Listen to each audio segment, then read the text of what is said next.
नमस्कार स्टूडेंट, मेरा नाम है गौतम और आप देख रहे हैं इनको गौतम। चलिए शुरू करते हैं। आज मैं आपके लिए लेकर आ गया हूँ एलसीएम एंड एचसीएफ। एलसीएम और एचसीएफ बहुत इंपॉर्टेंट चैप्टर है। बहुत सारे स्टूडेंट का डिमांड था कि एलसीएम और एचसीएफ पढ़ाया जाए। ठीक है, तो मैं एलसीएम और एचसीएफ का चैप्टर लेकर आ चुका हूँ। आज मैं स्टार्ट करूंगा एलसीएम और एचसीएफ में से थोड़ा थोड़ा दोनों का टॉपिक बता देता हूँ, दोनों का बेस में कंसेप्ट को मैं क्लियर कर देता हूँ। इसका पार्ट 1 है, तो चलिए स्टार्ट करते हैं। पहला देखिए एलसीएम। एलसीएम क्या होता है जी? तो एलसीएम होता है लोएस्ट कॉमन मल्टीपल। इसको कहते हैं लिस्ट। लिस्ट भी कहते हैं, लिस्ट कॉमन मल्टीपल।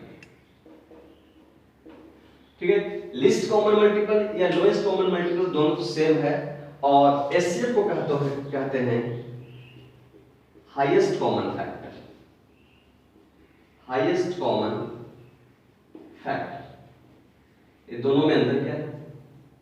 दोनों में अंतर क्या है? दोनों में अंतर यह है कि ये जो एलसीएम है इसमें वैसा एक कॉमन फैक्टर निकाला जाता है, वैसा एक कॉमन फैक्टर मल्टीप्लाई प्राप्त किया जाता है जो कॉमन फैक्टर जिसको मन की मल्टीप्लाई करने पे ये अंक प्राप्त हो जाए। जैसे 4 और 6 का एलसीएम निकालना है, तो 4 और 6 में से एक ऐसा कॉमन मल्टीपल लेना है, ऐसा कॉमन मल्टीपल लेना है कि जो ये दोनों से बन जाए, ये दोनों में शामिल हो जाए। तो 4 और 6 का कॉमन मल्टीपल क्या हो सकता है? 12 हो सकता है। लिस्ट कॉमन मल्टीपल यानी कि वह छोटी से छोटी संख्या, वह छोटी से छोटी संख्या यही है जो 4 और 6 से डिवाइड हो जाएगा। यानी कि तो आप कहेंगे 16 क्यों नहीं दिया या 24 क्यों नहीं? तो 16 और 24 लोएस्ट नहीं है, 12 से ज्यादा है। ठीक है, 16 और 24 हम नहीं ले सकते हैं। इसका 16 और 24 इसलिए नहीं ले सकते हैं क्योंकि ये इससे पहले 12 आ चुका है। जो 4 और 6 सबसे कम संख्या से सबसे छोटी से छोटी संख्या 12 है जो 4 और 6 से डिवाइड हो जा रहा है, इसीलिए 4 और 6 का एलसीएम क्या हो जाएगा? 12 हो जाएगा। 4 और 6 का एलसीएम क्या हो जाएगा? 12 हो जाएगा। उसी तरह से एचसीएफ है, जैसे एचसीएफ निकालना होता है 4 और 6 का एचसीएफ निकालना, तो 4 और 6 का एचसीएफ ऐसा नंबर से निकालेंगे जो हाईएस्ट से हाईएस्ट कॉमन फैक्टर हो। यानी कि 2 4 का पहले क्या लीजिए प्राइम फैक्टर, या 4 का पहले फैक्टर पे लीजिए 2 into 2 कर लेंगे और 6 को कर लेंगे 3 into 2। ठीक है, तो इसमें कौन सा ऐसा फैक्टर है जो दोनों में शामिल है? तो ये देख रहे हैं कि 2 जो है दोनों में शामिल है, इसीलिए एचसीएफ इसका हो जाएगा 2 हो जाएगा। क्योंकि 2 जो है ये दोनों में 2 जो है ये दोनों में शामिल है। ठीक है, यानी कि ये दोनों से हाईएस्ट कॉमन फैक्टर, यानी कौन सा फैक्टर जो सबसे ज्यादा आ रहा है। देखिए इसमें भी 2 आ रहा है, इसमें भी 2 आ रहा है, तो कौन सा ऐसा नंबर है जो ज्यादा आ रहा है? तो 2 है जो ज्यादा आ रहा है, इसलिए इसका एचसीएफ कितना हो जाएगा? 2 हो जाएगा। अंडरस्टैंड? उसी तरह से आगे देख लेंगे, इसमें अलग अलग तरीका से सॉल्व करने की विधि है। एलसीएम को कैसे सॉल्व करेंगे, पहले मैं आपको एलसीएम ही बताऊंगा कि एलसीएम कैसे सॉल्व करते हैं। एलसीएम को सॉल्व करने की अलग अलग विधि होती है। जैसे एक होता है डिवाइड मेथड। ठीक है, डिवाइड मेथड यानी कि भाग विधि, डिवाइड मेथड। एलसीएम जो होता है एक डिवाइड मेथड यानी कि भाग विधि से सॉल्व करेंगे। भाग विधि से कैसे सॉल्व करेंगे? ऐसे होता है भाग विधि से सॉल्व। जैसे क्वेश्चन आपको दिया हुआ है फाइंड एलसीएम, एलसीएम निकालें, एलसीएम निकालें 2 8 10 12। इसका एलसीएम निकालना है, तो इसका एलसीएम कैसे निकालेंगे? भाग विधि से। तो 2 8 10 और 12 को बारी बारी से हर एक नंबर से भाग देना है। जैसे सबसे छोटा नंबर क्या है? 2 है, तो 2 से भाग दीजिए। 2 से लगाएंगे 2 1 2, 4 2 8, 5 2 10, 6 2 12। अब देखिए 2 से फिर दोनों डिवाइड हो रहा है। 2 से लगाइए 1, 2 2 4 5 और 3 2 6। अब तीनों अलग अलग नंबर है, तो 2 से लगा दीजिए 1 1 5 3। अब 5 3 से लगा दीजिए 1 1 5 3। 3 नहीं है, 1 हो जाएगा। और अब 5 से लगा दीजिए तो 1 1 1 1, सब 1 आ गया। अब इसको मल्टीप्लाई कर लेते हैं, तो मल्टीप्लाई होगा 2 into 2 into 2 into 2 जा 4 2 जा 8 8 3 जा 24 24 5 जा 120 इसका आंसर आ जाएगा। यानी कि एलसीएम आ जाएगा 2 8 10 12 का एलसीएम हो जाएगा 120।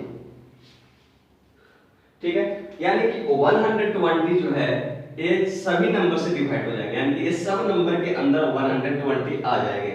जैसे 2 से 120 आ जाएगा, 8 से 120 आ जाएगा, यानी कि 2 8 10 12 को एक ऐसा छोटे से छोटी संख्या है जो 120 को सही सही क्या कर दे, डिवाइड कर दे।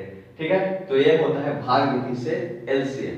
ठीक है, और एचसीएफ इसका निकालना अगर कहेगा, ठीक है, जैसे एचसीएफ निकालने के लिए कहेगा, ठीक है, तो एचसीएफ कैसे निकाल देंगे, एचसीएफ भाग विधि जैसे ऐसे एचसीएफ निकालना है 12 एंड 25 का, 12 और 25 का एलसीएम निकालना है, तो कैसे निकालेंगे, तो इसका भी होता है भाग विधि से, 12 में 25 से भाग दिया जाता है, 12 दूनी 24 कट जाता है, यहाँ बचता है 1 1 में 12 से भाग दिया जाता है, तो ये 12 बार में क्या हो जाता है, कट जाता है, यानी कि इसका एचसीएफ आ जाता है 1। एचसीएफ क्या आ जाता है, 1 आ जाता है, एचसीएफ आ जाता है क्या, 1 आ जाता है। ठीक है, तो ये दोनों एलसीएम और एचसीएफ दोनों भाग विधि से किए जाते हैं। अब एक होता है एलसीएम निकालने का और एचसीएफ निकालने का, एक होता है, ठीक है, गुणनखंड विधि से भी सोल्व किया जाता है। ठीक है, एलसीएम किससे सोल्व किया जाता है, गुणनखंड विधि से, यानी कि फैक्टर मेथड से भी सोल्व किया जाता है। देखते हैं फैक्टर मेथड से कैसे सोल्व किया जाता है एलसीएम और एचसीएफ। ठीक है, तो पहले देखते हैं एलसीएम। एलसीएम कैसे सोल्व किया जाता है फैक्टर मेथड से, LCM factor method, factor method. ठीक है, जैसे एलसीएम क्या है निकालने के लिए, फाइंड एलसीएम 12 एंड 18, 12 और 18 का एलसीएम निकालना है, तो 12 को पहले फैक्टर कीजिए, 2 into 2 into 3 कितना हो जाएगा 12। 18 को फैक्टराइज कीजिए, 2 into 3 into 3, 3 2 जा 6 6 3 जा 18। अब इसमें देख लेते हैं कॉमन क्या है, तो कॉमन है 3, तो 3 को लिख लिया इनटू, और जो कॉमन आए, कॉमन ये भी है 2, तो 2 को लिख लिया, और जो कॉमन नहीं है उसे भी लिख लेना है। इसमें एलसीएम में क्या होता है कि जो कॉमन है, जो कॉमन फैक्टर आ रहा है 2 और 2, तो 2 भी लिख लिया, 3 आ रहा है तो 3 भी लिख लिया, और जो कॉमन 2 और 3 कॉमन नहीं आ रहा तो 2 3 को भी लिख लिया, और इसको ऐसे मल्टीप्लाई कर दिया, 3 2 जा 6 6 2 जा 12 12 3 जा 36, और यानी कि 12 और 18 का एलसीएम कितना आया, 36 आ गया। कितना आ गया, 36 आ गया। उसी तरह से फैक्टर मेथड से कहेगा फाइंड एचसीएफ 12 एंड 18, तो 12 और 18 का एचसीएफ निकालने के लिए कहेगा, तो 12 को पहले फैक्टराइज कीजिए, 2 into 2 into 3, और 18 को फैक्टराइज कीजिए 2 into 3 into 3। अब देखिए इसमें कॉमन क्या है, कॉमन है 3, तो 3 को लिख लिए, कॉमन है 2, तो 2 को लिख लिए, और आंसर आ गया हमारा 6। यानी कि एचसीएफ निकालने के लिए कहेगा, जो कॉमन नंबर रहेंगे, जो कॉमन मल्टीपल रहेंगे, जैसे 2 कॉमन है तो 2 को लिख लिया, और 3 कॉमन है जो दोनों में शामिल हो रहा है, तो 3 को लिख लिया, और क्या हो गया 6 हो गए। ठीक है, इसका एचसीएफ। इसका एक तरीका और है कि एचसीएफ निकालने के लिए अगर कहेगा, एचसीएफ निकालना है 12 और 18 का, तो दोनों को सब, ये दोनों में नंबर है, ये दो ही नंबर है, दोनों को क्या कर लीजिए, सब्ट्रैक्ट कर लीजिए, 18 minus 12 आ जाएगा आंसर 6। सीधे सब्ट्रैक्ट कर लेने से भी आंसर प्राप्त हो जाता है। ठीक है, तो चलिए आज के लिए इतना ही। आज मैं आपको बता दिया हूँ बेसिक कंसेप्ट, कल मैं एलसीएम का टॉपिक चलता हूँ, स्टार्ट करता हूँ एलसीएम। ठीक है, और उसके बाद एचसीएफ का टॉपिक स्टार्ट करूंगा। अगर आपको वीडियो पसंद आया है, ये वीडियो अगर आपको पसंद आया है तो लाइक कर दीजिए, शेयर कर दीजिए, और सब्सक्राइब जरूर कर दीजिए। ठीक है, अब एलसीएम और एचसीएफ का टॉपिक चलेगा। ठीक है, आपको मैं एलसीएम से बता दिया, एक डिवीजन मेथड से और एक फैक्टर मेथड से बता दिया, और एक सब्ट्रैक्ट मेथड से कैसे सब्ट्रैक्ट करके बनाए जाते हैं, इसी मेथड से हम एचसीएम भी चलेंगे, और आगे इसी से एलसीएम भी चलेंगे। तो ठीक है, कल स्टार्ट करेंगे एलसीएम और एचसीएफ का जो मैथ है स्टार्ट, वो स्टार्ट कर दूंगा। ठीक है, आज एक कंसेप्ट मैं आपको बताया था, तो कंसेप्ट बता दिया, कल से पार्ट 2 स्टार्ट हो रहा है। तो चलिए, तब तक के लिए मुझे आज्ञा दीजिए। थैंक यू, जय हिंद, वंदे मातरम, भारत माता की जय।